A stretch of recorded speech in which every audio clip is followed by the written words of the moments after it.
Paano kung maalala mo ang buhay na hindi mo naman naranasan? Paano kung bata ka pa lang pero may alaala ka ng kamatayan?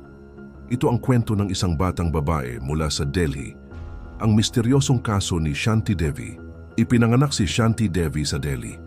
Isang normal na bata lang siya, walang kakaiba sa simula. 1930, unang kakaibang alaala. Dito nagsimula ang lahat.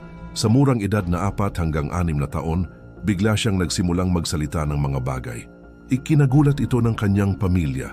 Sinabi niya, hindi raw siya taga Delhi. May asawa raw siya at mayroon siyang anak.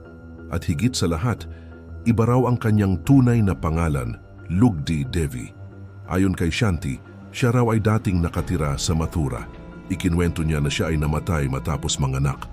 May asawa siyang nagngangalang Kedarnath. Alam niya ang detalye ng kanilang bahay. Ang problema? Isang bata na hindi pa nakakapunta sa Mathura ang nagbibigay ng napakadetalyadong kwento. Dahil sa kakaibang kwento kumalat ang balita. Isang grupo ng mga tao, kabilang ang mga iskolar at opisyal, ang nag-imbestiga. Nang dalhin si Shanti sa Mathura, nakilala niya ang kanyang dating asawa. Natukoy niya ang kanilang bahay at naalala ang mga detalyeng hindi alam ng iba. Ang mas nakakagulat, maraming impormasyon ang tumugma sa totoong buhay ni Lugdi Devi, isang babaeng namatay ilang taon bago ipinanganak si Shanti. Dahil dito, nahati ang opinyon ng mga tao. Para sa iba, patunay ito ng reincarnation. Para naman sa siyensya, posibleng memory influence o coincidence. Hanggang ngayon, wala pa ring malinaw na sagot. Lumaki si Shanti Devi at piniling mamuhay ng tahimik. Hindi siya nagpakasal at iniwasan niya ang atensyon ng media habang tumatanda.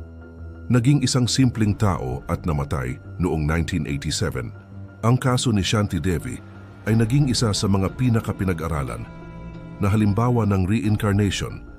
Pinag-usapan ito sa buong India. Isang bata na may alaala ng ibang buhay.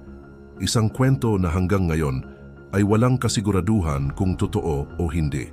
Sa pagitan ng agham at paniniwala, nananatili ang tanong, ang alaala ba ay nagtatapos sa kamatayan? O may bahagi ng ating pagkatao na patuloy na nabubuhay?